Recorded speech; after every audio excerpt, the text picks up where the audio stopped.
नमस्कार दोस्तों, मेरा नाम है आशुतोष मिश्रा और आप देख रहे हैं स्टडी मैराथन यूट्यूब चैनल। आज के इस टॉपिक में हम बात करेंगे थामिराबरानी सभ्यता की, जो काफ़ी हद तक मिलती जुलती सभ्यता थी सिंधु घाटी सभ्यता से। इंडस वैली सिविलाइजेशन के बारे में आप सभी जानते हैं कि ये एक नगरीय सभ्यता थी और आज जब भी नगरों की बात की जाती है, उनकी प्लानिंग की बात की जाती है, टाउन प्लानिंग की बात की जाती है, रोड्स की बात की जाती है, स्मार्ट सिटीज़ की बात की जाती है, तो सबसे पहले इंडस वैली सिविलाइजेशन की बात आती है। थामिराबरानी सभ्यता सिंधु घाटी सभ्यता से मिलती जुलती सभ्यता थी। जहाँ सिंधु घाटी सभ्यता उत्तरी भाग में डेवलप हुई थी, तो थामिराबरानी सभ्यता साउथ में या दक्षिण के भागों में डेवलप हुई थी। इसके बारे में डिटेल में जानने के लिए आइए आगे बढ़ते हैं इस वीडियो में। लेकिन वीडियो पर आगे बढ़ने से पहले आप हमारे चैनल को सब्सक्राइब करना ना भूलें। हमारे चैनल को सब्सक्राइब करने के बाद इस पर बेल आइकन को दबाना ना भूलें, ताकि इस पर जो करंट अफेयर से रिलेटेड वीडियोस आती रहती हैं उनके बारे में आपको रेगुलर अपडेट मिलता रहे। तो आइए शुरू करते हैं। सबसे पहले देखते हैं कि थामिराबरानी सभ्यता चर्चा में क्यों रही। हाल ही में तमिलनाडु के थूथुकुडी जिले के शिवकालाई में पुरातत्व खुदाई से प्राप्त कार्बनिक पदार्थों पर कार्बन डेटिंग के माध्यम से ये पता चला है कि तमिलनाडु की थामिराबरानी सभ्यता कम से कम 3200 साल पुरानी है। 3200 साल पुरानी का मतलब ये हुआ कि ये इंडस वैली सिविलाइजेशन के आसपास की सभ्यता है। और अब सबसे बड़ा सवाल ये उठता है कि कार्बन डेटिंग क्या होता है। कार्बन डेटिंग के बारे में अगर हम आपको बताएं तो कार्बन डेटिंग कार्बन के समस्थानिक यानी आइसोटोप्स कार्बन 12 और कार्बन 14 के सापेक्ष अनुपात से कार्बनिक पदार्थ की आयु या तिथि यानी उसकी एज का जो डिटर्मिनेशन होता है वो कार्बन डेटिंग के माध्यम से होता है। तो इस कार्बन डेटिंग के माध्यम से थामिराबरानी सभ्यता की जो एज निकाली गई है वो है तकरीबन 3200 साल। अब आइए जानते हैं कि थामिराबरानी सभ्यता जो डेवलप हुई थी वो किस नदी के आसपास डेवलप हुई थी। तो इस सभ्यता का नाम थामिराबरानी नदी के नाम पर ही थामिराबरानी सभ्यता पड़ा है, जैसा कि आपको सिंधु घाटी सभ्यता में देखने को मिलता है। क्योंकि सिंधु घाटी सभ्यता सिंधु नदी के आसपास डेवलप हुई थी, इसलिए उसको सिंधु घाटी सभ्यता के नाम से या इंडस वैली सिविलाइजेशन के नाम से जाना जाता है। थामिराबरानी नदी के बारे में अगर आपको ज़्यादा बताएं तो ये राज्य की सबसे छोटी नदी है, यानी तमिलनाडु राज्य की जो स्मॉलेस्ट रिवर है वो है थामिराबरानी नदी।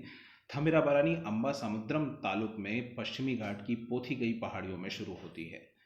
तिरुवल्लुवर और थूथुकुडी जिलों से होकर इसका फ्लो होता है और कोरकाई यानी तिरुवल्लुवर जिले में मन्नार की खाड़ी यानी बंगाल की खाड़ी में ये गिर जाती है। तो यहाँ पर जो मेन पॉइंट्स हैं वो आपको जो एग्ज़ाम में हेल्प करेंगे कि थामिराबरानी नदी जो है वो कहाँ की नदी है। ये तमिलनाडु की नदी है। कहाँ कहाँ से होकर बहती है, तो ये पश्चिमी घाट की पोथीगई पहाड़ियों में शुरू होती है, तिरुवल्लुवर और थूथुकुडी जिलों से होकर बहती है और फाइनली कहाँ पे इवेक्ट होती है, तो ये मन्नार की खाड़ी यानी बंगाल की खाड़ी में गिर जाती है। अब आइए जानने की कोशिश करते हैं कि इस खोज का इम्पोर्टेंस क्या है, यानी इस खोज का महत्व क्या है। What was the importance of this discovery. अगर कोई भी से नदी घाटी सभ्यता खोजी जाती है तो उससे हमें कई सारी चीज़ें पता चलती हैं। जैसे कि दक्षिण भारत में 3200 साल पहले एक सभ्यता का जन्म हुआ थामिराबरानी नदी के आसपास, या इसको पोरुनाई नदी भी कहा जाता है। तो इस नदी के आसपास सिर्फ सिंधु घाटी सभ्यता ही एक ऐसी सभ्यता नहीं थी जिसको नगरीय सभ्यता कहा जाता है। थामिराबरानी सभ्यता भी दक्षिण में फ्लरिश हो रही थी और ये सभ्यता भी इस नज़रिए से काफ़ी इम्पॉर्टेंट है, because in south also there was existence of some cities, some towns, and there was a wide planning pertaining to this particular civilization. इसके साथ ही इस खोज में, इस डिस्कवरी में ये भी इम्पोर्टेंट है कि यहाँ से हमें ये भी पता चलता है कि इसके बाद और इसके पहले या इसके कंटेम्प्रेरी पीरियड में कौन कौन से हमारे साम्राज्य डेवलप हुए। जैसे कि पहले चरण में चेर साम्राज्य की प्राचीनता और संस्कृति को स्थापित किया गया। केरल में मुजरिस के प्राचीन बंदरगाह, जिसे अब पट्टनम के नाम पर जाना जाता है, पर अध्ययन किया जाएगा। यानी इसके पैरेलल में कई सारे डिस्कवरीज चल रहे हैं जिससे इस डिस्कवरी को और भी ज़्यादा इम्पोर्टेंस दी जा रही है। इन देशों के साथ साथ तमिल के साथ व्यापार संबंध स्टैब्लिश करने के लिए मिस्र में हुसीर अल कादेम और पर्निका अनेके, जो कभी रोमन साम्राज्य का हिस्सा थे, और साथ ही रोमान में खोर रोरी में अनुसंधान किया जाएगा।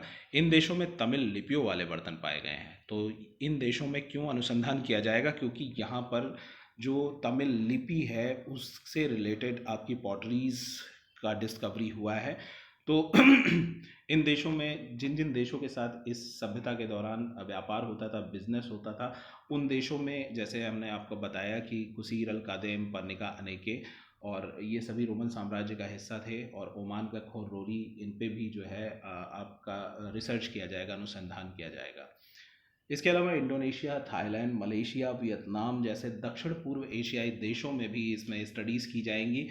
यहाँ पर स्टडीज़ करने का एक सबसे बड़ा रीज़न ये है कि यहाँ पर राजेंद्र चोल, जो चोल साम्राज्य के सबसे प्रतापी राजा थे, जो सबसे फेमस किंग थे, उन्होंने अपना वर्चस्व स्थापित किया था। और इन देशों के साथ उस कंटेम्प्रेरी पीरियड में किस तरीके के रिलेशंस थे, उनके बारे में भी जानकारी ली जाएगी।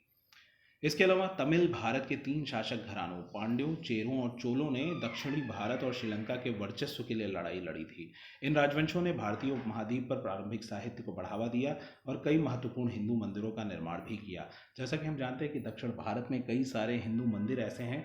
और हिंदू मंदिरों के बारे में आपको एक चीज़ बता दें कि द्रविड़ शैली में बने मंदिर होते हैं। द्रविड़ शैली क्या होती है? मंदिरों की 3 शैलियाँ होती हैं। इसमें नागर, द्रविड़ और गांधार शैली के मंदिरों को कंसिडर किया जाता है। इसके अलावा हमने हाल में हुई खोजों में कीझाड़ी से एक चांदी के पंचमार्क सिक्के की खुदाई की गई थी, जिसमें सूर्य, चंद्रमा, टॉरिन और अन्य ज्यामितीय संरचनाएं प्रतीकात्मक रूप में मौजूद थीं। तो इसमें से आपके पास ये क्वेश्चन बन सकता है कि वो कौन सा प्लेस था जहां पर चांदी के पंचमार्क सिक्के की खुदाई या एक्सकेवेशन हुआ था, जिसमें सूर्य, चंद्रमा, टॉरिन और अन्य ज्योमेट्रिकल फिगर्स सिम्बॉलिकली अवेलेबल थे। तो वो कहाँ पे मिला था आपको? वो कीझाड़ी या तमिलनाडु में मिला था। इसके अलावा ये सिक्का जो मिला था आपको, वो 4वीं शताब्दी ईसा पूर्व का है, जो प्राचीन मौर्य साम्राज्य, यानी मौर्य साम्राज्य कब था? 321 से 185 ईसा पूर्व के समय से पहले का है। इसके अलावा अन्य हाल में हुई खोजों में तमिलनाडु में कोडामानल, किलाडी, कोरकाई, शिवकलाई जैसे कई स्थानों पर पुरातत्व खुदाई की जा रही है। कलाकृति की कार्बन डेटिंग के अनुसार किलाडी सभ्यता ईसा पूर्व 6वीं शताब्दी की मानी जाती है। इसके अलावा हमारे चैनल इसमें आज के टॉपिक में बस इतना ही। हमारे चैनल को सब्सक्राइब कीजिए, जिससे इस तरीके की कई